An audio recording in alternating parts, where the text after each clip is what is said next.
திரு மாதவன், உங்கள்கிட்ட இருந்து தொடங்கிடலாம்னு நினைக்கிறேன். இன்றைய தினம் 14 நாடாளுமன்ற உறுப்பினர்கள், எதிர்க்கட்சியை சார்ந்தவர்கள் அவர்கள் இடைநீக்கம் செய்யப்பட்டிருக்கிறார்கள். ஜனநாயகம் என்பது இங்கே இல்லை. நாடாளுமன்ற உறுப்பினர்கள் ஆளுங்கட்சியை சார்ந்தவர்கள் ஒரு மாதிரி நடத்தப்படுறாங்க. அந்த அத்துமீறி உள்ளே நுழைந்த 2 நபர்களுக்கான விசிட்டர் பாஸ் கொடுத்த பாஜக நாடாளுமன்ற உறுப்பினர் மீது கேள்வி இல்லை.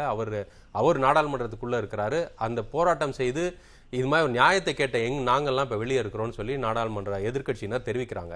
உண்மையிலேயே அரசாங்கம் ஜனநாயகமற்ற முறையில் தான் செயல்படுதா அவர்கள் சொல்வது போல? வணக்கம் தமிழினேன். இது பல விதத்தில் இது கேள்விகள் எழப்படுவது நியாயம்தான் நம்புறேன். நான் இதில் பொதுவாக ஒரு வாரம் பின்னோக்கி செல்வோம். மஹுவா மைத்ரா என்ற டிஎம்சி உறுப்பினரை நீக்கம் செய்தது லோக்சபாவிலிருந்து. ஒரு சின்ன கம்ப்யூட்டர் பாஸ்வேர்டு ஒரு விதமான ஷேர் பண்ணதுக்கு அவரை பார்லிமெண்ட்லேருந்தே லோக்சபாவிலேருந்தே வெளியில் நீட்டினாங்க. அதுக்கப்புறம் நீங்கள் பார்த்தீங்கன்னா ஒரு பாரதிய ஜனதா கட்சி எம்பி பாஸ் கொடுத்து சில இளைஞர்கள் ஒரு தீவிரவாத தாக்குதல் மாதிரி ஒரு சந்தர்ப்பத்தை ஏற்படுத்தி இவ்வளவு கஷ்டத்துக்கு உள்ளாக்கின பிறகு கேள்வி எழுவது நியாயம்தான். ஆணைக்கு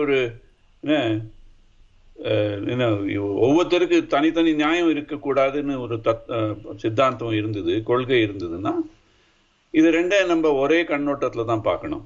சரி, அப்போ அதை பார்க்கறதே நம்மளுக்கு தோன்றது என்னன்னா, இது ஒரு கேள்வி கூட எழுப்பப்படாதாங்கிற ஒரு கேள்வி எழுகிறது. இப்போ தற்காலிக நீக்கம் என்பது பொதுவாகவே ஒரு சீரியஸ் விஷயம். அதை சட்டுப்புட்டுன்னு பண்ற விஷயம் இல்லை. இவ்வளவு எம்பிக்களை சேர்த்து பண்றது அதுக்கு மேல. அதுல இப்போ கேள்விப்படுறது என்னன்னா, 2 எம்பி அங்க இல்லாதவங்களை, பார்த்திபன் எம்பி அங்க இல்லாத போது அவங்கள தற்காலிக நீக்கம் பண்ணியிருக்காங்க தோன்றது.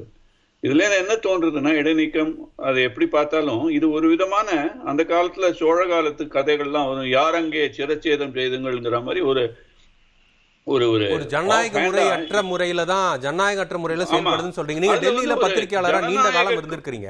இந்த மாதிரியான சஸ்பென்ஷன்ன்றது ஒரு கூட்டத்தொடர்ல இந்த மாதிரி தொடர்ச்சியாக பல முறைகள் நடைபெறுமா?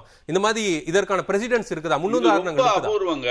இது நான் 30-40 வருஷமா பார்லிமெண்ட் நான் பார்த்திருக்கேன், நிறைய போயிருக்கேன். இது இந்த இடைநீக்கம் என்பதும் எக்ஸ்பல்ஷன் முழுமை நீக்கமும் மஹுவா மைத்ரா கேஸ்ல ஆயிருக்கு. இதெல்லாம் ரொம்பவே அபூர்வமான விஷயம். இது எப்படி பண்றாங்க, ஏது இதுக்கு பண்றாங்க, இதுல உள்ள ஒரு நோக்கம் என்ன? இது ஒரு ஜனநாயக கலாச்சாரம் இல்லைன்னு தான் சொல்லுவேன். பொதுவாக இப்போ ஒரு மாதிரி ட்ரஸ்ட் டெபிசிட்பாங்க, அவநம்பிக்கையும் காழ்ப்புணர்ச்சியும் கடுப்பும் ரொம்பவே கூடிடுது பார்லிமெண்ட்ல. ஒரு காலத்துல நான் பார்த்த பார்லிமெண்ட்ல எதிர்கட்சியும் ஆளுங்கட்சியும் நன்றாக ஒரு மாதிரி சர்ச்சை எல்லாம் பண்ணிப்பாங்களே ஒழிய அதுக்கப்புறம் கூடவே ஒரு நட்பு இருக்கும்.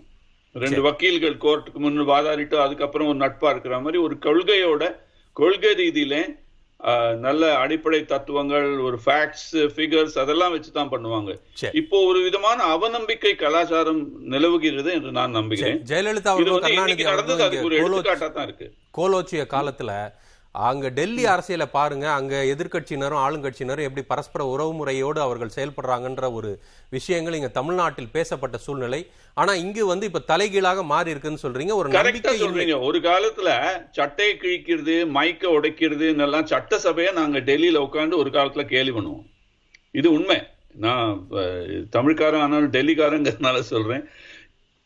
இப்ப எல்லாம் தலைகீழா மாறிடுச்சு. தமிழ்நாட்டு இப்போ புதிய தலைமுறையில நான் அடிக்கடி பார்க்கிறேன், தமிழ்நாட்டு சட்டசபையில நடக்கிறதெல்லாம் அழகா புள்ளி விவரம் காட்டி தத்துவம் காட்டி நல்ல கொள்கைகள், நல்ல மசோதாக்கள் எல்லாம் நல்லா டிஸ்கஸ் பண்றீங்க. அப்போ எனக்கு இதெல்லாம் தலைகீழா மாறிடுத்து தான் நம்புறேன் நான். சரி.